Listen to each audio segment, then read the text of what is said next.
فَإِن تابوا سو اگر یہ لوگ توبہ کر لیں، وَأَقَامُوا الصَّلَاةَ اور نمازوں کی پابندی کرے، نماز پڑھنے لگ جائے، وَآتَوُا الزَّكَاةَ اور زکوٰۃ دینے والے بن جائے، فَإِخْوَانُكُمْ فِي الدِّينِ تو یہ تمہارے دینی بھائی ہو جائیں گے،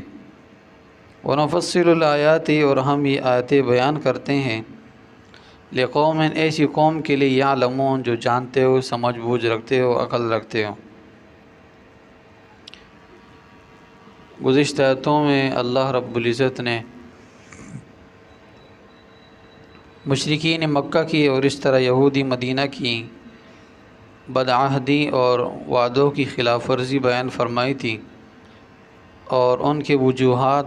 اللہ رب العزت نے بیان فرمائے تھے کہ سب سے بڑی وجہ کیا ہے کہ ان کا کفر اور شرک ہے، ان کا کفر اور ان کا شرک اس کو وعدوں کی پاسداری کرنے کے لیے نہیں دیتا،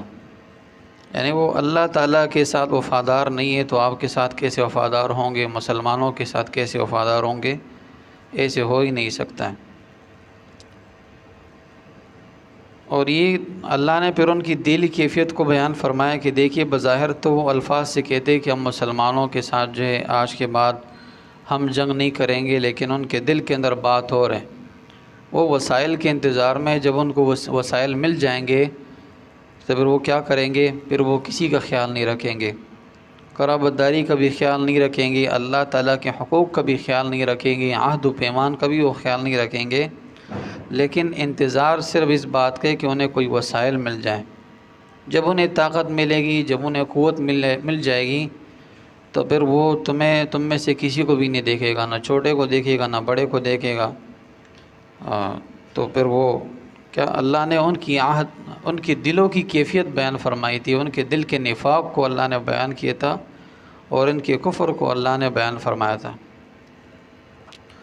یہاں سے اللہ فرما رہے ہیں فَإِن تابوا، یعنی اگر یہ مشرکین اپنے کفر سے توبہ کر لے اور خالص مسلمان بن جائے تو پھر کیا ہوگا، فَإِخْوَانُكُمْ فِي الدِّينِ تو تمہارے بھائی ہے، یعنی وہ مسلمان ہو جائیں گے۔ تو دیکھیے اللہ نے کتنا آسان، گزشتہ جتنے بھی گناہ تھے، جتنے بھی جرائم تھے، ان سب کے سب کو ختم کرنے کے لیے اللہ نے کتنی آسان وجہ بیان فرمائی، کتنا آسان حل اللہ نے بیان فرمایا کہ دیکھیے آپ نے اگر نبی علیہ الصلوۃ والسلام کو تکلیف دی ہے، صحابہ کرام کو تکلیف دی ہے، دین کے خلاف آپ نے بہت سارے پروپیگنڈے پھیلائے ہیں، لیکن اگر آپ سچے دل سے توبہ کرتے ہیں تو اللہ تعالیٰ آپ کے سارے گناہوں کو معاف فرما دے گا۔ الاسلام یہدم ما کان قبلہ، اسلام گزشتہ سارے گناہوں کو معاف فرما دیتا ہے۔ ٹھیک ہے، ایک صحابی رسول اللہ، یا رسول اللہ میں نے اتنی بیٹیاں زندہ درگور کی ہیں اور کیا اللہ تعالیٰ میرے اس تمام گناہوں کو معاف فرمائے گا؟ تو آپ علیہ الصلوۃ والسلام نے فرمایا ضرور اللہ تعالیٰ آپ کے گناہوں کو معاف فرمائے گا، اس لیے کہ اسلام جو ہے انسان کے سارے گناہوں کو مٹا دیتا ہے، سارے جرائم کو اللہ تعالیٰ مٹا دیتا ہے۔ اسلام سے پہلے جتنے بھی گناہ ہو چکے ہیں وہ سارے کے سارے اللہ تعالیٰ معاف فرما دے گا۔ تو یہاں اللہ تعالیٰ اپنی رحمت کو بیان فرما رہے ہیں، توبے کی برکت سے اللہ تعالیٰ انسان کے سارے گناہوں کو معاف فرما دیتا ہے۔ اگر مسلمان اپنے گناہوں سے توبہ کر لے تو اللہ تعالیٰ مسلمان کے بھی سارے گناہ معاف فرما دیتا ہے۔ ٹھیک ہے، اللہ تعالیٰ غفور رحیم ذات ہے، 70 ماؤں سے زیادہ محبت کرنے والی ذات ہے، اور حدیث شریف میں حضور نبی کریم صلی اللہ علیہ وسلم نے فرمایا کہ توبہ کرنے والا اللہ کو محبوب ہے۔ یا تو ہم توبہ کرتے ہیں، کسی کی نافرمانی کرتے ہیں، تو جب اس کے سامنے چلے جاتے ہیں بھائی ہم سے غلطی ہو چکی ہے، آپ ایسا کرے ہمیں معاف کر دے، تو سامنے سے اس کے الگ تیور ہوتے ہیں، سامنے سے اس کے جوابات اور ہوتے ہیں، وہ کہتے ہیں اب آئے ہو، ٹھیک ہے، میں تو آپ کو معاف کر ہی نہیں سکتا ہوں، آپ نے میری بہت بڑی بے عزتی کی ہے، لہٰذا میں آپ کو معاف کرنے کے موڈ میں ہو ہی نہیں۔ لیکن اللہ تعالیٰ ایسی ذات نہیں ہے، انسان جتنا بھی گناہ کر لے اللہ کے سامنے آ جائے، اللہ تعالیٰ فرماتے ہیں میں اس کے سارے گناہوں کو معاف فرما دیتا ہوں، میں راضی ہو جاتا ہوں، لیکن کیا کریں، سچے دل سے آئے۔ تو یہاں اللہ فرما رہے ہیں کہ اگر یہ مشرک سچے دل سے آئے اور اسلام قبول کر لے تو پھر کیا ہوگا، اللہ تعالیٰ ان کے سارے گناہوں کو معاف فرمائے گا۔ تو یہاں توبے سے مراد اسلام بھی ہے کافروں کے لیے، یعنی کافر توبہ کر لے اسلام لے کر آئے، مسلمان توبہ کر لے اپنے گزشتہ گناہوں کو چھوڑ لے، واقام الصلاۃ اور نمازوں کو قائم کرے۔ تو دیکھیے توبے پر استقامت قائم رہنے کے لیے، توبے پر ہمیشگی اختیار کرنے کے لیے ایک مین چیز اللہ نے بیان فرمائی کہ دیکھیے انسان چاہتا ہے کہ میں گزشتہ زندگی کی طرف نہ جاؤں، دوبارہ میں گناہوں کی طرف نہ جاؤں، تو اس کے لیے اللہ نے ایک بہترین حل بیان فرمایا ہے کہ دیکھیے نمازوں کی پابندی ہو۔ ایک انسان کہتے ہیں میں نے توبہ کر لی، نماز نہیں پڑھتے، تو دوبارہ اس گناہوں کی طرف جائے گا، دوبارہ اس سرکل کی طرف جائے گا۔ لیکن اگر نمازوں کی پابندی کرتا ہے تو اللہ تعالیٰ اس کو استقامت دیں گے۔ اس لیے کہ نماز میں کیا استقامت ہے، ہم بار بار ہم کیا کہتے ہیں، اہدنا الصراط المستقیم، یا اللہ ہمیں سیدھے راستے پر چلا، تو ہم تو سیدھے راستے پر ہیں نا، مطلب اس کا کیا ہے، یا اللہ ہمیں استقامت عطا فرما۔ نماز تو پڑھ رہے ہیں، یا اللہ اس میں استقامت عطا فرما، یا اللہ دین کا کام کر رہے ہیں، اس میں استقامت عطا فرما، دین کے ساتھ جڑے ہوئے، یا اللہ اس میں استقامت عطا فرما۔ تو کیا ہے استقامت، نماز کی برکت سے انسان کو استقامت مل جاتا ہے، انسان اپنے دین پر مستقیم رہ جاتا ہے۔ اس لیے ان الذین قالوا ربنا اللہ ثم استقاموا، اس لیے اللہ نے فرمایا گزشتہ سورہ، بعض صورتوں کے اندر ایک صورت ہے، ٹھیک ہے، اس کے اندر اللہ نے فرمایا ان الذین قالوا ربنا اللہ، بے شک وہ لوگ جنہوں نے کہا ہمارا رب اللہ، یعنی ایمان لایا، ثم استقاموا، پھر اس کے بعد انہوں نے استقامت اختیار کی۔ تو یہاں بھی کیا ہے، فإن تابوا وأقاموا الصلاۃ، توبہ کر لی اور نمازوں کی پابندی کر لی، تو نمازوں کی برکت سے انسان کو استقامت ملتا ہے، ٹھیک ہے۔ دین پر مستقیم انسان تب رہ سکتا ہے جب نماز کا پابند ہو، ٹھیک ہے۔ تو نماز اللہ تعالیٰ کے احکامات میں سے، سارے احکامات میں سے ایمان لانے کے بعد سب سے پہلا حکم ہے، اور حدیث شریف میں فرمایا کہ انسان سے سب سے پہلے قیامت کے دن جو ہے سوال ہوگا وہ نماز کے بارے میں ہوگا۔ پہلا سوال کیا ہوگا، نماز کے بارے میں، نمازیں پڑھی تھی دنیا کے اندر یا نہیں پڑھی تھی، اللہ تعالیٰ کی عبادت کی تھی کہ نہیں کی تھی، ٹھیک ہے، تو اس کے بارے میں انسان سے پوچھا جائے گا۔ اگر اس کے اندر کمی کوتاہی آ گئی، اس کے اندر جو ہے نمازوں کے اندر کوتاہی آ گئی، کمی آ گئی، بعض نمازوں کو پڑھ لیا، بعض نمازوں کو چھوڑ لیا، جو دل میں آیا وہ کر لیا، جب دل میں آیا نماز پڑھ لی، جب دل میں آیا نماز چھوڑ دی، تو کیا ہوگا، اگر نمازوں کے اندر کوتاہی آ گئی تو آگے سارے حساب دینا مشکل ہو جائے گا، سارا حساب و کتاب دینا مشکل ہوگا۔ تو یہ جیسے ہم دنیا کے اندر پرچہ حل کرتے ہیں نا، دنیاوی امتحان ہوتے ہیں مدرسے کے اندر، اسکول کے اندر، تو طالب علم کی پہلی کوشش ہوتی ہے کہ پہلا سوال میں ایسا حل کروں کہ محتمم صاحب یا ممتحن صاحب جیسے ہی دیکھے تو اس کو میرا پرچہ پسند آ جائے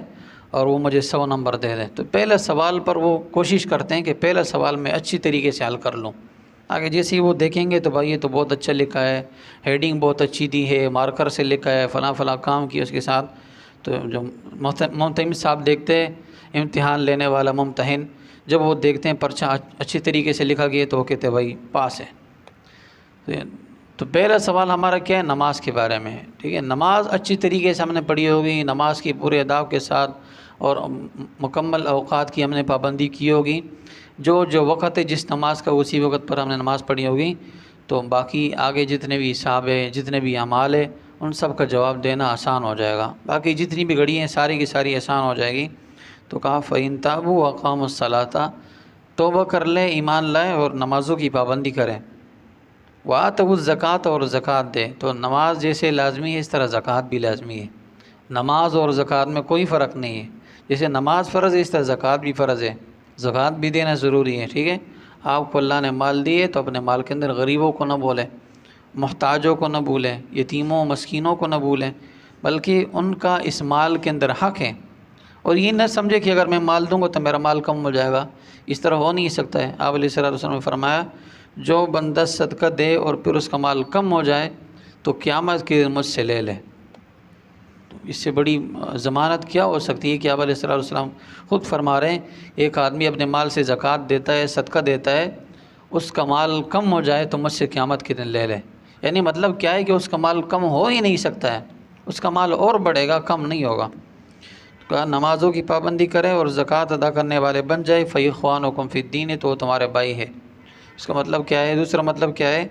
جو نمازوں کی پابندی نہیں کرتے ہیں، زکوٰۃ نہیں دیتے ہیں، وہ مسلمانوں کے بھائی نہیں ہیں۔ اپنے آپ کو وہ کہتے رہے بھائی میں مسلمان ہوں، نماز نہیں پڑھتا ہو، زکوٰۃ نہیں دیتا ہو، تو وہ مسلمان نہیں ہے نا، کامل مسلمان نہیں ہے نا۔ حقیقی مسلمان تو ہے کہ وہ نماز پڑھنے والا ہوگا، حقیقی مسلمان تو وہ ہے، سچا مسلمان تو ہے کہ وہ زکوٰۃ دینے والا ہوگا۔ اگر یہ دو اعمال اس کے اندر نہیں ہے تو وہ نام کا مسلمان ہے، نام کا مسلمانوں کے بھائی ہے، لیکن وہ حقیقی نہیں ہے۔ وَنُفَصِّلُ الْآيَاتِ، اللہ فرما رہے ہیں ہم یہ آیتیں اس لیے بیان فرما رہے ہیں لِقَوْمٍ، ایسی قوم کے لیے يَعْلَمُونَ، جو جانتے ہیں، کچھ سمجھ بوجھ رکھتے ہیں۔ یعنی جو آیتیں اللہ نے بیان فرمائی اس میں عقل والوں کے لیے بہت بڑی بڑی نشانی ہے، مسلمانوں کے لیے بہت بڑی بڑی نشانی ہے۔ اگر انسان سمجھے کہ نماز کے اندر میری آخرت کی کامیابی ہے تو نماز کو کبھی نہیں چھوڑے گا۔ اگر انسان یہ سمجھے کہ زکوٰۃ دینے میں میرا اپنا ہی فائدہ ہے تو وہ کبھی نہیں چھوڑے گا۔ ٹھیک ہے، انسان اس بات کو اگر سمجھے، ہمیں ڈاکٹر کوئی بتا دے بھائی فلاں گولی آپ نے کھانی ہے، تو پھر وہ ہمیں ہفتہ بتا دیتے ہیں، ہم 2 ہفتے کھا لیتے ہیں، 2 ہفتے بتا لیتے ہیں، ہم مہینہ کھا لیتے ہیں، بھائی ٹھیک ہو جائیں۔ کوئی میڈیسن بتا دے تو پھر اس کو ہم ڈھونڈتے رہتے ہیں، بھائی کھاتے رہتے ہیں، کہیں نہ کہیں تلاش کرتے ہیں، نہ ملے تو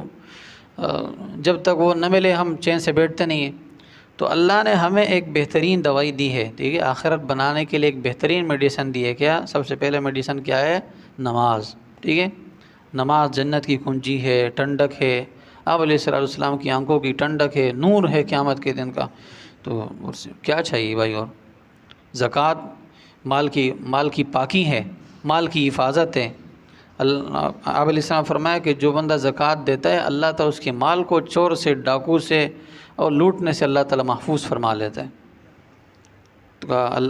فرمایا وَنُفَصِّلُ الْآيَاتِ، ہم یہ آیتیں بیان فرماتے ہیں لِقَوْمٍ، ایسی قوم کے لیے يَعْلَمُونَ، جو جانتے ہو، سمجھ بوجھ رکھتے ہو۔ اللہ سے دعا ہے اللہ تعالیٰ میں